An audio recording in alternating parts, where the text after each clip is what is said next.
पाक भारत ताल्लुकात जो पहले ही कशीदा हैं, ताल्लुकात में बेहतरी और मुज़ाकरात की कोशिशें कामयाब नहीं हो रही हैं। पाकिस्तान की तरफ से मज़बूत इक़दामात किए गए मगर भारत की तरफ से मज़बूत जवाब नहीं आया। ऐसे में दोनों ममालिक के ताल्लुकात में कशीदगी में इजाफा हो गया है। उसकी वजह मकबूजा कश्मीर के ज़िला पुलवामा में गुज़िश्ता रोज़ भारतीय फौजी काफिले पर होने वाला खुदकश हमला है, जिसे मकबूजा कश्मीर में भारतीय फौज के खिलाफ अब तक का सबसे बड़ा हमला करार दिया जा रहा है, जिसमें 44 भारतीय सिक्योरिटी एहलकार हलाक हुए हैं। इस खुदकश हमले ने पाक भारत ताल्लुकात में पहले से मौजूद कशीदगी को मजीद बढ़ा दिया है और जैसा कि खदशा जाहिर किया जा रहा था कि भारत की तरफ से इस हमले का इल्ज़ाम पाकिस्तान पर आयद किया जाएगा, बयानबाजी शुरू हो जाएगी, वैसा ही हुआ। भारतीय मीडिया तो शुरू हो ही गया था, अब भारतीय हुकूमत की तरफ से भी इल्ज़ाम आयद किया जा रहा है, बयानबाजी हो रही है, इल्ज़ामात लग रहे हैं और न सिर्फ इल्ज़ाम लगाए जा रहे हैं बल्कि भारतीय वज़ीर आज़म नरेंद्र मोदी और उनके वुज़रा की तरफ से धमकियां दी जा रही हैं और कहा जा रहा है कि इस हमले का जवाब दिया जाएगा। पाकिस्तान ने भारतीय इल्ज़ामात की तरदीद की है और बगैर तहकीकात इस हमले को पाकिस्तान से जोड़ने की मजम्मत की। भारतीय वज़ीर आज़म नरेंद्र मोदी ने आज तकरीर से खिताब में पाकिस्तान का नाम लिए बगैर कहा कि हमारे पड़ोसी ने जो रास्ता इख्तियार किया है वो तबाही की तरफ ले जाएगा और मकबूजा कश्मीर में होने वाले हमले का जवाब दिया जाएगा। पुलवामा हमले के बाद भारतीय वज़ीर दाखिला राजनाथ सिंह भी आज श्रीनगर पहुंचे, जहां उन्होंने फौजियों की लाशों को उनके आबाई इलाकों में रवाना किया। ट्विटर पर इल्ज़ाम लगाया कि जैश मोहम्मद पाकिस्तान में मौजूद है और पाकिस्तान उसे तहफ़्फ़ुज़ फराहम कर रहा है और इस दहशतगर्द हमले का मुनासिब जवाब दिया जाएगा। भारतीय वज़ीर ख़जाना अरुण जेटली ने भी धमकी दी है कि पाकिस्तान को हर मुमकिन सिफारती और इक़्तिसादी दबाव मिलाएंगे और तमाम मुमकिन सिफारती इक़दामात करेंगे जिनके तहत पाकिस्तान को बैनुल-अक़वामी बिरादरी से अलग किया जा सके, यानी आइसोलेशन में पाकिस्तान को ले जाया जाए। नरेंद्र मोदी बदले की बात कर रहे हैं, जवाब की बात कर रहे हैं, वज़ीर दाखिला बात कर रहे हैं, दूसरे वज़रा पाकिस्तान की को इक़्तिसादी तौर पर नुकसान पहुंचाने की आइसोलेशन की बात कर रहे हैं। इसके साथ उन्होंने पाकिस्तान को दिया गया जो मोस्ट फेवर्ड नेशन का तिजारती दर्जा है वो भी वापस लेने का ऐलान कर दिया। उन्होंने कहा कि जो लोग पुलवामा हमले के पीछे हैं उन्हें उसकी भारी कीमत अदा करनी होगी। आज नई दिल्ली में पाकिस्तानी हाई कमिश्नर सुहेल महमूद को भी तलब किया और पुलवामा हमले के जिम्मेदारों के खिलाफ कार्रवाई का मुतालबा किया। भारत के साथ पुलवामा हमले की अमेरिका ने भी मजम्मत की है और पाकिस्तान से दहशतगर्द ग्रुपों के महफूज ठिकाने खत्म करने का कहा है। अमरीकी महकमा खारजा की तरफ से जारी बयान में कहा गया है कि पाकिस्तान फौरी तौर पर अपनी सरजमीन से ऑपरेट होने वाले दहशतगर्द ग्रुपों की मदद और उनके महफूज ठिकाने खत्म करे। इन ग्रुपों का वाहिद मकसद खित्ते में तशद्दुद और दहशतगर्दी फैलाना है। इसके साथ अमरीकी महकमा खारजा के बयान में कहा गया है कि पुलवामा हमला भारत और अमरीका के दरमियान दहशतगर्द ग्रुपों के खिलाफ ताउन को मजबूत बनाएगा। अमरीका पाकिस्तान से दहशतगर्द ग्रुपों के ठिकाने खत्म करने का मुतालबा कर रहा है। भारत पुलवामा हमले का इल्जाम पाकिस्तान पर लगा रहा है और इस हमले का जवाब देने की धमकियां दे रहा है, लेकिन पाकिस्तान ने भारतीय इल्जामात को मुस्तरद कर दिया है। जो न्यूज़ के ज़राए के मुताबिक इस हवाले से दफ्तर खारजा ने पाकिस्तान में भारत के डिप्टी हाई कमिश्नर को भी तलब किया और बगैर तहकीकात के पुलवामा हमले का इल्ज़ाम पाकिस्तान पर लगाने की मजम्मत की और एहतजाजी मुरासला दिया। ज़राए के मुताबिक एहतजाजी मुरासले में कहा गया है कि कलदम जमात के मुबैना हमलावर भारत के ज़ेर तसल्लुत इलाके में मौजूद थे और मुबैना हमलावर का पाकिस्तान से कोई ताल्लुक नहीं। जबकि इस हवाले से दफ्तर खारजा से बयान भी जारी किया गया है जिसमें कहा गया है कि मकबूजा कश्मीर के इलाके पुलवामा में हमला बाइस तशवीश है। पाकिस्तान हमेशा मकबूजा कश्मीर में इंतहाई नौयत के पुरतशद्दुद वाक़यात की मजम्मत करता है और भारतीय हुकूमत और भारतीय मीडिया की जानिब से बगैर तहकीकात पाकिस्तान पर इल्ज़ाम तराशी को मुस्तरद करता है। वज़ीर ख़ारजा शाह महमूद कुरैशी ने जर्मनी में जियो न्यूज़ से बात करते हुए भारतीय इल्ज़ामात को मुस्तरद किया और कहा कि भारत के पास इल्ज़ामात के कोई सबूत हैं तो सामने लाए। पाकिस्तान बड़ा वाज़ेह है, हमारी सोच बड़ी वाज़ेह है और इस हुकूमत की सोच तो बिल्कुल वाज़ेह है।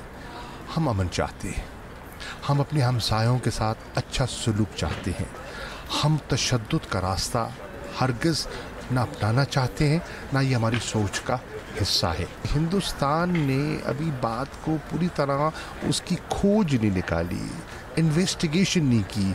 एक नी जर्क रिएक्शन के तौर पर फौरी तौर पर उन्होंने पाकिस्तान पर इल्ज़ाम धर दिया। पाकिस्तान ये कह रहा है अगर आपके पास इल्ज़ाम मत लगाइए, अगर आपके पास कोई एविडेंस है तो आप हमसे शेयर कीजिए, हम दयानतदारी से इन्वेस्टिगेट करेंगे और देखेंगे उसमें हकीकत क्या है और यकीन से कहता हूँ ताउन करेंगे।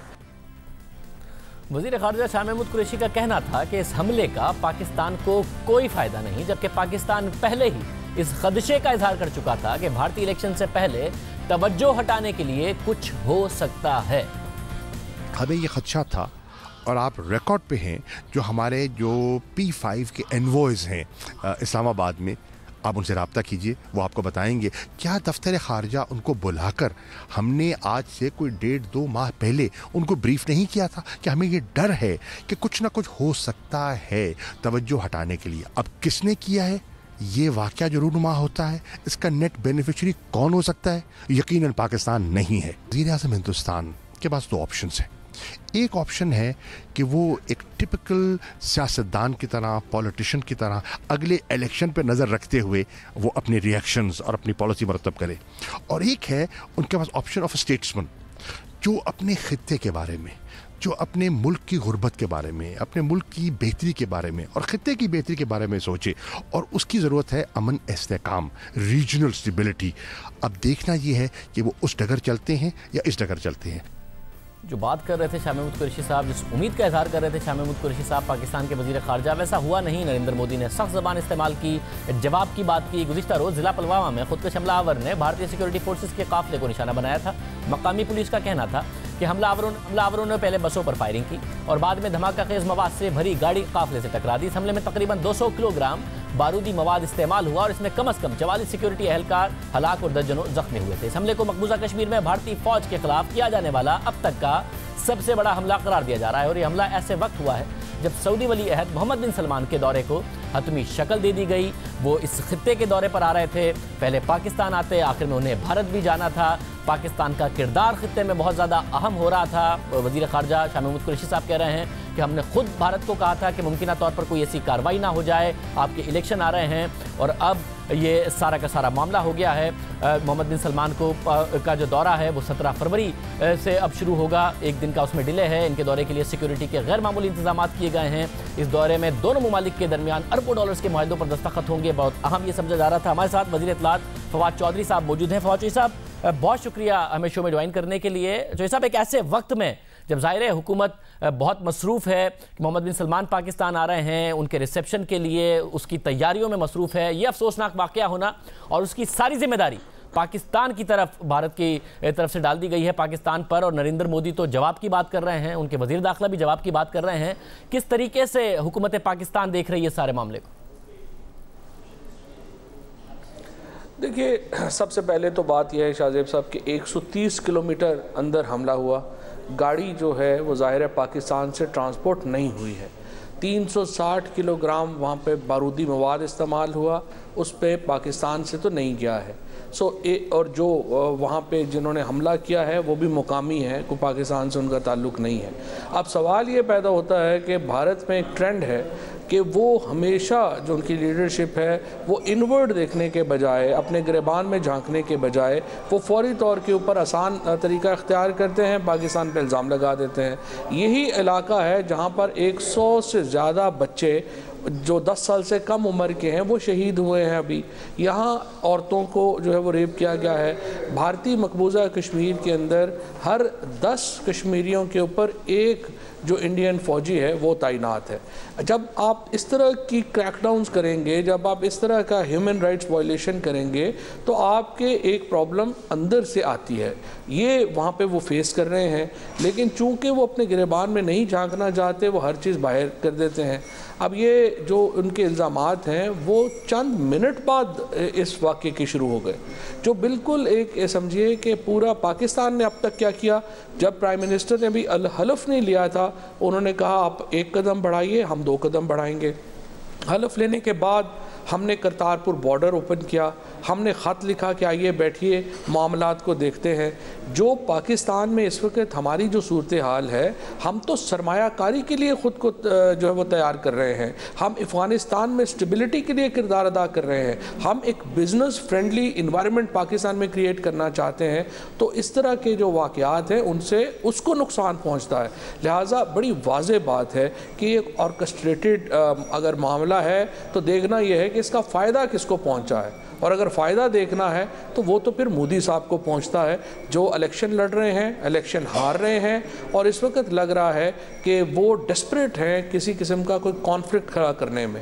हम पूरी कोशिश कर रहे हैं हालात को नॉर्मलाइज करने की, और भारत की मौजूदा क़यादत कोई जो इशू जो है उसको मिस नहीं करती कि वो पाकिस्तान से हालात ख़राब करें, अपनी पॉपुलेशन को बताएं कि कितने उनको ख़तरात लाहक हैं। सो एक जंगी जुनून में मुब्तला करना चाहते हैं। लग ये रहा है इस वक्त भारतीय क़यादत, भारतीय अवाम को और भारत का इंटेलिजेंशिया को ये सोचना चाहिए कि इस वक्त पाकिस्तान का मुफाद किस में है, अमन में या बिज़नेस फ्रेंडली इन्वायरमेंट क्रिएट करने में, या इस तरह के मामलात करने में। जाहिर है कि जिसका इसको फ़ायदा है वो आपके सामने है। मतलब जाहिर है वहाँ पर इलेक्शन होने हैं, और जो नरेंद्र मोदी साहब का आज का बयान है अब उससे वाज़ेह तौर पर नज़र आ रहा है वो तो जवाब की बात कर रहे हैं, फिर उनकी वजारत ख़ारजा पाकिस्तान को आइसोलेट करने की बात कर रही है, और भारतीय लॉबी तो बहरहाल स्ट्रांग है। अब अमेरिका का जो दफ्तर ख़ारजा है उसकी तरफ से भी जो बयान आया है वो भारतीय लाइंस पर ही है, और पाकिस्तान के हवाले से उन्होंने बात की है। तो पाकिस्तान अब इस चैलेंज से निपटेगा कैसे, क्योंकि भारतीय लॉबी बहरहाल स्ट्रांग है। FATF में अभी पाकिस्तान के मामलात हैं, वहाँ पर भी अगर वो लॉबी करते हैं और पाकिस्तान के खिलाफ कैंपेन करते हैं तो पाकिस्तान के लिए मुश्किल हो सकती है। तो पाकिस्तान इस सारे के सारे मामले से, जो बेशक उनकी डोमेस्टिक पॉलिटिक्स के डायनामिक्स ड्राइव कर रहे हैं, बट चैलेंज पाकिस्तान के लिए बनेगा। कैसे निपटेगा वो, व्हाइट हाउस से भी जो बयान आया जिसका मैं जिक्र कर। बिल्कुल आपकी बात सही है। ये एक बुनियादी तौर के ऊपर तो एक चैलेंज क्रिएट किया गया है पाकिस्तान के लिए, एक ऐसे वक्त में जब पाकिस्तान में FATF की मीटिंग होने वाली थी, यहाँ पे तालिबान और आपको मालूम है अमेरिका के मुज़ाकरात जो हैं वो होने वाले थे, ख़ित्ता स्टेबिलिटी की तरफ जा रहा था, और मोहम्मद बिन सलमान की जो आमद है उसके नतीजे में पाकिस्तान की एक बहुत बड़ी जो एक सरमायाकारी की अहमियत है वो बड़ी है। और इस वक्त इस तरह के जो वाक़यात को क्रिएट किया जाता है, और ये पहली बार नहीं है। जब भी पाकिस्तान के अंदर हालात अच्छे होते हैं हमारे ख़िलाफ़ साजिशें होती हैं, और ये भी उसी साजिश की कड़ी है। लेकिन आप इंशाल्लाह यकीन रखिए पूरी दुनिया के अंदर पाकिस्तान की लॉबी भी बड़ी स्ट्रॉन्ग है। हम भी इस वक्त कमज़ोर मुल्क नहीं हैं, और इंटरनेशनली पाकिस्तान ने जो एफ़र्ट्स की हैं टेररिज्म को कर्ब करने के लिए, अफ़गानिस्तान को स्टेबल मुल्क बनाने के लिए और इंडिया से नॉर्मलाइजेशन के लिए, वो रिकॉर्ड का हिस्सा है। और हमें उम्मीद है कि पूरी दुनिया जो है उसको अंधी नहीं है, वो भी देख रही है कि इन मुल्कों में क्या हो रहा है। मतलब और जब क्योंकि ज़ाहिर है एक बहुत बड़ा दौरा है, मोहम्मद बिन सलमान पाकिस्तान आ रहे हैं, मईशत के लिहाज से भी अहम है, मगर क्योंकि आप ये कहते रहे हैं कि पाकिस्तान मिडिल ईस्ट में बड़ा अहम किरदार अदा करेगा, पाकिस्तान का रोल बड़ा अहम हो गया है, तो मोहम्मद बिन सलमान पाकिस्तान आ रहे हैं, फिर वो आखिर में इस दौरे में भारत भी जाएंगे। उनका लेवरेज भारत के साथ भी बहुत ज़्यादा अच्छा है, उनके ताल्लुकात भारत के साथ भी बहुत ज़्यादा अच्छे हैं। तो ये क्या तवक्को की जा सकती थी इस हमले से पहले कि मोहम्मद बिन सलमान अच्छा किरदार अदा कर सकते हैं, जब पाकिस्तान की सिविल और अस्करी क़यादत दोनों एक पेज पर हैं? करतारपुर का जो मामला है उससे भी साबित हो रहा है कि अमन की बात हो रही हो, और अब शायद वो ना हो पाए, पाकिस्तान भारत की जो अमन की बात है वो ना हो पाए। नहीं, अमन की बात तो होगी, अमन की बात हम तो करते रहेंगे, और क्योंकि हम ये समझते हैं कि भारत और पाकिस्तान के दरमियान जो अमन है वो सिर्फ हिंदुस्तान और पाकिस्तान के अवाम के लिए नहीं, पूरे ख़ित्ते के अवाम के लिए ज़रूरी है।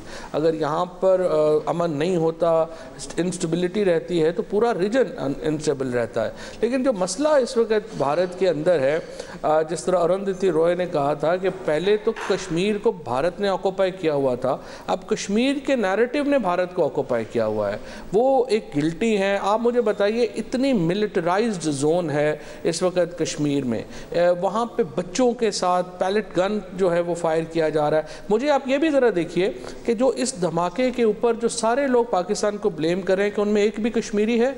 आप मुझे बताइए, क्या आपने बयान सुना उमर फारूक का? उनके वालिद साहब जो हैं, जो फारूक साहब हैं, फारूक अब्दुल्ला, उन्होंने तो कह दिया है कि इस धमाके में पाकिस्तान का बिल्कुल बेतुकी बात है ये कहना कि पाकिस्तान शामिल है।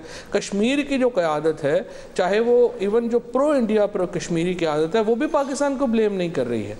सो सवाल ये है कि ये भारत से जो कश्मीर से बाहर के एक जो सियासी क़यादत है वो क्यों ये रंग देना चाहती है कि पाकिस्तान का इसमें हाथ है। सो इस वक्त जो डोमेस्टिक पॉलिटिक्स है भारत की उसकी अपनी मजबूरियाँ होंगी, लेकिन मेरा ये ख्याल है कि ये वो अनफॉर्चुनेट लम्हा है जब हम देखते हैं कि सियासतदानों के नज़दीक और किसी लीडरशिप के नज़दीक जो इलेक्शन है वो लोगों की ज़िंदगियों से ज़्यादा अहम है, वो ख़ित्ते की स्टेबिलिटी से ज़्यादा अहम है। और आई वुड से कि भारत की जो लीडरशिप है उसका रवैया अफसोसनाक है। मतलब पीर के दिन ज़ाहिर है एक तो मोहम्मद बिन सलमान साहब का आना, फिर वो तालिबान के जो मुज़ाकरात हैं जिसमें वज़ीर आज़म इमरान खान ने अहम किरदार अदा करना है, वो ऑन स्केड्यूल के तहत ही होगा, और उसके हवाले से कुछ इन्फॉर्मेशन आप देना चाहेंगे कि क्या होगा उसमें? जो क्राउन प्रिंस का दौरा है वो एक दिन अब ताख़ीर से शुरू होगा, कल होना था, परसों होगा। असल में पहले भी ये ओरिजिनल स्केड्यूल जो था वो 17 के लिए ही था, लेकिन चूँकि आपने जिस तरह अपने इब्तदाई में बताया कि जो क्राउन प्रिंस हैं उन्होंने पाकिस्तान से आगे ममालिक में भी जाना है, सो एक पूरी चेन है उनकी जो स्केड्यूल की जो है वो बननी है। सो एक उनकी जो अगले दौरे हैं चूँकि उनमें कुछ तब्दीली आई उसकी वजह से इस दौरे में भी तब्दीली आई, लेकिन ओवरऑल जो इन्वायरमेंट है, ओवरऑल जो हमारे प्लेजेस हैं वो बरकरार रहेंगे इंशाल्लाह। अरबा डॉलर की जो इन्वेस्टमेंट है पाकिस्तान के अंदर वो इस सऊदी दौरे के ज़रिए आ रही है, और ज़ाहिर है कि ये खुशकुन बात है। और इस वक्त पूरा पाकिस्तान दीदा व दिल फरशरा है वली अहद मोहम्मद बिन सलमान के लिए। और जो पीर को तालिबान के मुज़ाकरात के हवाले से हैं वो भी ऑन टाइम है उसमें, और उसमें क्या डेवलपमेंट मुतवक्को है? जी अभी तक जो मुझे बताया गया है वो यही है कि वो ऑन टाइम है, और इंशाल्लाह हमें अच्छी तवक्कुआत है। हमने बड़ा अहम किरदार अदा किया है, जिस तरह से आपको मालूम है ज़ल्मे खलीलज़ाद ने पहले भी कहा कि पाकिस्तान के किरदार को उन्होंने सराहा इस सारे मामले में। अमेरिका की जो क़यादत है उन्होंने भी पाकिस्तान के किरदार को इसमें सराहा है। हमारी कोशिश इस्तेहकाम की है, अफ़गानिस्तान के अंदर इस्तेहकाम की है, ख़ित्ते में इस्तेहकाम की है। हम उस कोशिश को जारी रखेंगे और इंशाअल्लाह ताला ये पाकिस्तान और जो इस खत्ते के अवाम की जो बेहतरी है वो इंशाल्लाह आएगी, और हम उसके लिए अपना भरपूर किरदार अदा करेंगे। इमरान खान जब प्राइम मिनिस्टर नहीं थे तो उनकी यही सोच थी, अब प्राइम मिनिस्टर बनने के बाद वो अपनी सोच को अमली जामा पहना रहे हैं, और इसके लिए उनको हमायत हासिल है पूरे पाकिस्तान की भी और आलमी बरादरी की। बहुत शुक्रिया। वफाकी वज़ीर इत्तलात फवाद चौधरी मौजूद थे, मायूसी का इजहार कर रहे थे जिस किस्म का रिस्पांस भारत की तरफ से आया है, पाकिस्तान की वजारत ख़ारजा हो या फिर इंफॉर्मेशन मिनिस्ट्री की तरफ से जो जवाब है वो बाकायदा तौर पर अभी भी अमन की बात ही की जा रही है कि हम अभी भी अमन की बात ही करेंगे। मायूसी का इजहार किया जा रहा है, जो सख्त अल्फाज इस्तेमाल किए गए हैं, ये धमकी आमेज़ रवैया नरेंद्र मोदी साहब की तरफ से या फिर दूसरे वज़रा की तरफ से आया है, उसका जवाब उसी अल्फाज में पाकिस्तान की तरफ से नहीं दिया जा रहा। अभी भी यही कहा जा रहा है कि स्टेट्समैन का मुजाहरा करें इलेक्शन के लिए, पूरे खित्ते को इस वक्त अमन की जगह जंग की तरफ ना धकें।